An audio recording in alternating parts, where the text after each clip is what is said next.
Episode की शुरुआत में दिखाते हैं कि उन सभी लोगों का एडमिशन तियानलान हाई स्कूल में हो गया होता है और झांग फैन से कह रहा होता है कि इस बार भी हम सभी लोग एक ही क्लास में हैं। तभी वहाँ पर झाव आकर कहते हैं कि मैं भी तुम लोगों के साथ एक ही क्लास में हूँ और ऑफ कोर्स मो फैन सबसे लास्ट में है, क्योंकि तुम सभी लोगों को पता है कि ये ऑर्डर हमारे रिजल्ट पर बेस्ड है। हम सभी लोगों में मो बाई टॉप आया है और तुम्हारा मैं क्या ही बोलूँ। ये सुनकर झांग भड़क जाता है, लेकिन मो फान उसे शांत करते हुए कहता है कि चलो यहाँ से वेलकमिंग सेरेमनी शुरू होने वाला होगा। तभी झाओ फान से कहता है भूलना मत कि अब तुम्हारे पास घर नाम का कोई भी चीज़ नहीं है। इसके बाद उनका वेलकमिंग सेरेमनी शुरू हो जाता है और उनके प्रिंसिपल मैजिशियन बनने के लिए उन सभी लोगों को एक अच्छा खासा स्पीच देते हैं। इसके बाद सभी लोग अपने अपने क्लास में चले जाते हैं। वहीं पर उनके टीचर उन सभी लोगों से कह रहे होते हैं कि आई होप कि तुम सभी लोग प्रिंसिपल की स्पीच से कुछ तो इंस्पायर हो ही गए होंगे। अब तुम लोगों का अवेकनिंग टेस्ट शुरू होगा। तभी झाओ फिर से फान को टारगेट करते हुए टीचर से कहता है कि मान लीजिए कि अगर अवेकनिंग प्रोसेस फेल हो जाता है तो क्या होगा। मैंने सुना है कि हमारे क्लास में कोई बंदा है जो कि गलत तरीके का यूज करके एडमिशन ले लिया है। दूसरा कहता है ऐसा हो ही नहीं सकता है, क्योंकि मैंने सुना है कि पिछले 100 सालों में ऐसा कोई भी फेल नहीं हुआ है। अगर इस बार कोई फेल हो जाता है तो कितना बड़ा शर्म की बात हो जाएगी। तभी उसके टीचर कहते हैं कि ऐसा पहले हो चुका है, हम उसे अपने सिस्टम का फेलियर मानते हैं और उस स्टूडेंट को स्कूल से एक्सपेल कर दिया जाता है। ये सुनकर झाओ फिर से फान को टारगेट करते हुए कहता है कि वैसे भी गलत तरीके के यूज करके यहाँ तक आना कोई आसान बात तो रही नहीं होगी, लेकिन मैं फिर भी सोच रहा हूँ कि अगर उसे तुरंत स्कूल छोड़ना पड़ेगा तो उसका चेहरा देखने में कैसा होगा। ये सब सुनकर फान अपने मन में कह रहा होता है कि तुम सिर्फ देखते जाओ, मैं कुछ ऐसा अवेकन करूंगा जिसे देखकर तुम्हारी आंखें फटी के फटी रह जाएगी। इसके बाद उनका अवेकनिंग प्रोसेस शुरू हो जाता है और वो रजिस्ट्रेशन के रैंकिंग के हिसाब से होता है और सबसे पहले मूव बाय रजिस्टर करवाया होता है, इसलिए सबसे पहले वही जाता है। उसे जाता देखकर सभी लड़कियां आपस में बातें कर रहे होते हैं कि सिर्फ इसका ग्रेड से अच्छा नहीं है बल्कि ये कितना ज्यादा हैंडसम भी है। वहीं पर उसके टीचर मूव बाय से कहते हैं कि तुम्हारे फैमिली के ज्यादातर मेंबर आइस एफिनिटी के हैं, इसलिए अगर तुम भी आइस एफिनिटी को अवेकन कर लेते हो तो तुम ऑर्डिनरी पीपल से कहीं ज्यादा स्ट्रांग होगे। लेकिन हार्डवर्क का इंपॉर्टेंस मत भूलना, क्योंकि नेचुरल टैलेंट सब कुछ डिसाइड नहीं कर सकता है। वहीं पर मूव बाय को दिखाते हैं जो सोच रहा होता है कि अगर मैंने आइस एफिनिटी को अवेकन नहीं किया तो मैं पूरा का पूरा वर्थलेस हो जाऊंगा, कुछ भी हो जाए मुझे अवेकनिंग में फेल नहीं होना है। इतना सोचकर वो अपना हाथ अवेकनिंग क्रिस्टल पर रखता है और वो भी आइस एफिनिटी का ही होता है। ये देखकर वो काफी ज्यादा खुश हो जाता है। ये देखकर उसके टीचर कहते हैं कि तुम्हारा आइस एफिनिटी पूरा प्योर फॉर्म में है, अगर तुम और ज्यादा मेहनत करते हो और ज्यादा एफर्ट्स डालते हो तो तुम इसे और ज्यादा स्ट्रॉन्ग बना सकते हो। और सोचते हैं कि अवेकनिंग के दौरान इसने अवेकनिंग स्टोन को जमा दिया, इसके जैसा टैलेंट के साथ इसका एक ब्राइट फ्यूचर इंतजार कर रहा है। वहीं पर मूव बाय जाते हुए सोच रहा होता है कि ये तो सच में काफी ज्यादा फैंटास्टिक है। सेम अफिनिटी पोजेस करने के कारण अब मैं मूव फैमिली के एक स्टेप और ज्यादा करीब आ गया हूँ। तभी झाऊ उससे कहता है कि मैंने तुमसे बिल्कुल यही उम्मीद किया था, अब तुम तुरंत मूव फैमिली के एल्डर के साथ प्रैक्टिस कर पाओगे। और वो फिर से फान को टारगेट करते हुए कहता है कि चलो अब देखते हैं कि वो स्ट्रिंग पुलर के साथ क्या होता है। ये सुनकर झांग उस पर काफी ज्यादा भड़क जाता है, लेकिन तभी उसके टीचर उसे शांत करते हुए कहते हैं कि अगर तुम कुछ इंपॉर्टेंट डिस्कस नहीं कर रहे हो तो जाकर अपना अवेकनिंग टेस्ट करो। इसलिए झांग चला जाता है और उसका वाइंड एफिनिटी होता है। इसके बाद सबसे लास्ट में मोफान की बारी आती है। ये देखकर सभी लोग आपस में बातें कर रहे होते हैं कि ये तो वही बंदा है ना जो कि गलत तरीके का यूज करके यहाँ पर आया है। सिर्फ उसका दोस्त झांग ही उसे सपोर्ट कर रहा होता है और कह रहा होता है कि इन सब की बातें मत सुनो। वहीं पर फान जाकर अपना हाथ रखकर पूरा कॉन्सेंट्रेट कर रहा होता है, लेकिन कुछ भी नहीं हो रहा होता है। ये देखकर सभी लोग कहने लगे होते हैं कि कुछ भी नहीं हो रहा है, लगता है कि वो फेल हो गया। ये देखकर झाऊ और ज्यादा उसका मजाक उड़ाने लगता है कि मैंने तो पहले ही प्रेडिक्ट कर लिया था कि उसके जैसे स्कम का तो इस स्कूल में एंटर करने का कोई भी हक नहीं है। ये देखकर झांग को उस पर काफी ज्यादा गुस्सा आ जाता है और वो उस पर चिल्लाने लगता है, लेकिन तभी उसके टीचर उन दोनों को मार कर क्लास से बाहर खड़ा कर देते हैं। वहीं पर फान को दिखाते हैं जो कि स्पिरिचुअल रिलम में पहुंच गया होता है और वो कह रहा होता है कि ये तो वही जगह है जिसके बारे में मैंने किताब में पढ़ा था। किताब में ये लिखा था कि अगर स्टार डस्ट अपीयर हो जाता है तो इसका मतलब अवेकनिंग सक्सेसफुल हो जाएगा, लेकिन वहाँ पर कोई भी स्टार डस्ट अपीयर नहीं हो रहा होता है। ये देखकर वो काफ़ी ज़्यादा घबरा जाता है कि कहीं मैं फेल तो नहीं हो गया ना। लेकिन तभी वहाँ पर एक स्टार डस्ट अपीयर हो जाता है जो कि पर्पल कलर का होता है। ये देखकर उसके टीचर काफ़ी ज़्यादा हैरान हो जाते हैं और कहते हैं ये तो थंडर एफिनिटी है जो कि 1000% में से एक ही पर्सन में अपीयर होता है। ये देखकर सभी लोग काफ़ी ज़्यादा हैरान हो रहे होते हैं। ये देखकर फान अपने मन में कहता है कि अब देखता हूँ कि कौन मेरा मजाक उड़ाता है, लेकिन जब वो अपना आंखें खोलकर देखता है तो उसके क्लास में कोई भी नहीं होता है। ये देखकर वो काफ़ी ज़्यादा हैरान हो रहा होता है कि आखिर सभी लोग चले कहाँ गए। वहीं पर क्लास 7 को दिखाते हैं जहाँ पर एक और स्टूडेंट होता है जो कि थंडर एफिनिटी को अवेकन किया होता है, वही देखने के लिए सभी लोग चले गए होते हैं। ये सब देखकर सभी लोग काफ़ी ज़्यादा हैरान हो रहे होते हैं और बोल रहे होते हैं कि मुझे तो लगा था कि फायर एफिनिटी है जो कि सबसे ज़्यादा इनक्रेडिबल होता है, मैंने कभी सोचा नहीं था कि मैं कभी थंडर एफिनिटी को भी देख पाऊंगा। वहीं पर फान भी छुप कर ये सभी देख रहा होता है, जिसे देखकर उसका दिमाग काफ़ी ज़्यादा खराब हो रहा होता है। ये देखकर उसके टीचर सोच रहे होते हैं कि सच में किसी ने काफ़ी ज़्यादा रेयर एफिनिटी को अवेकन कर लिया है।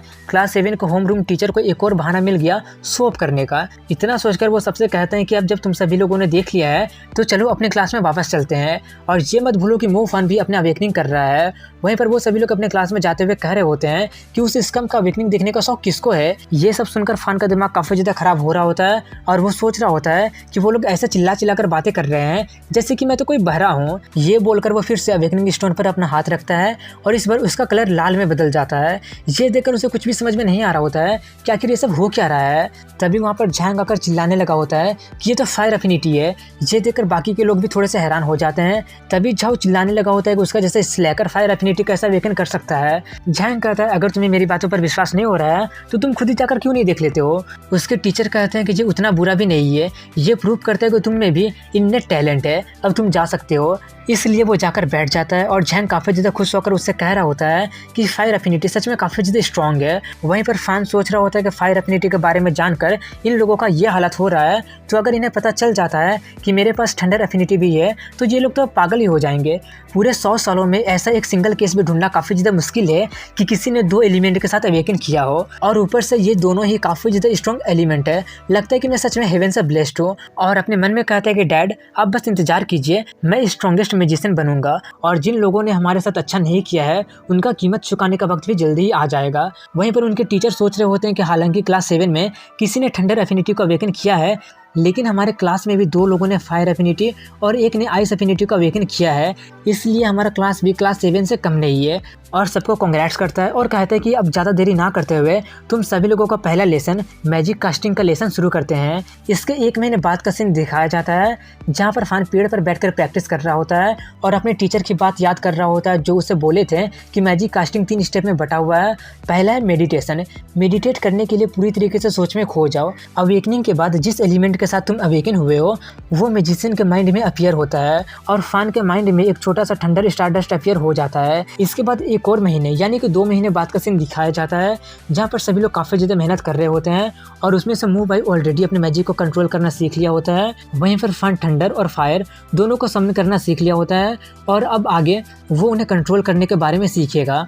मैजिक कास्ट करने का दूसरा सबसे बड़ा और हार्ड स्टेप है कंट्रोल करना। स्टार डस्ट के अंदर मौजूद स्टार का मूवमेंट इरेटिक होता है और मैजिशियन का काम होता है उन्हें कंट्रोल करके एक ऑर्बिट तक गाइड करना। वहीं पर फान को दिखाते हैं जिससे वो काम काफ़ी ज़्यादा आसान लगता है, लेकिन जब वो सिर्फ 3 स्टार से ज़्यादा को कंट्रोल नहीं कर पाता है तब उससे लगता है कि हाँ उसने जितना सोचा था ये उससे कहीं ज़्यादा मुश्किल है और वो कोशिश कर करके थक जाता है और वहीं पर सो जाता है और कह रहा होता है ऐसा लग रहा है जैसे कि इस वक्त 3 स्टार ही मेरा लिमिट है। वहीं पर एक मिडिल स्कूल को दिखाते हैं जहाँ पर एक लड़की अपनी दोस्त जिसका नाम शेंशिया होता है जो कि व्हील चेयर पर होती है उससे अपने साथ घर चलने के लिए पूछती है, लेकिन शेंशिया कहती है कोई बात नहीं है, आज मेरा बड़ा भाई मुझे लेने आ रहा है, इसलिए उसकी दोस्त चली जाती है।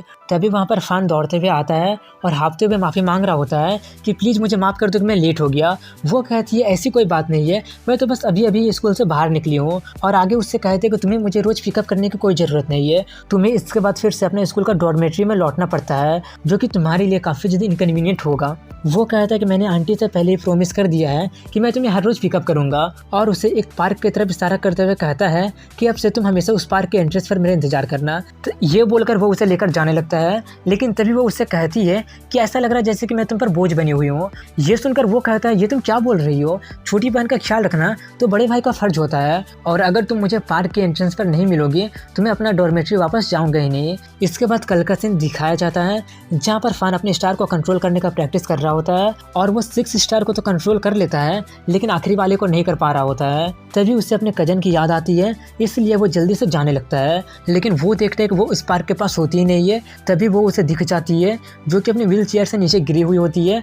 वो जल्दी से उसके पास जाकर पूछता है कि तुम नीचे कैसे गिर गई। तभी वहाँ पर एक बंदा आते हुए कहता है, क्या तुम्हें दिखाई नहीं दे रहा है कि वहाँ मौजूद सभी बंदे इस लड़की को देख रहे हैं? अभी मैंने तुमसे जो कहा है, अगर तुम्हें वो समझ में आ गया है तो जल्दी से यहाँ से हट जाओ। इस इनवैलिड लड़की पर हमारे बॉस की नजर पड़ गई है। इनवैलिड वर्ड सुनकर वो काफी ज्यादा भड़क जाता है और वो उसका कॉलर पकड़कर उससे कहता है कि एक बार और रिपीट करना चाहोगे कि आखिर तुमने क्या कहा? तभी वहाँ पर उसके बाकी के साथी आने लगे होते हैं। ये देखकर वो बंदा कहता है कि हीरो बनने की कोशिश मत करो, तुम हम सभी लोगों को हरा नहीं सकते हो। ये बोलकर वो हंस रहा होता है, इसलिए फान उसे एक पंच मार देता है और कहता है कि मेरी बहन से दूर रहो, नहीं तो अच्छा नहीं होगा।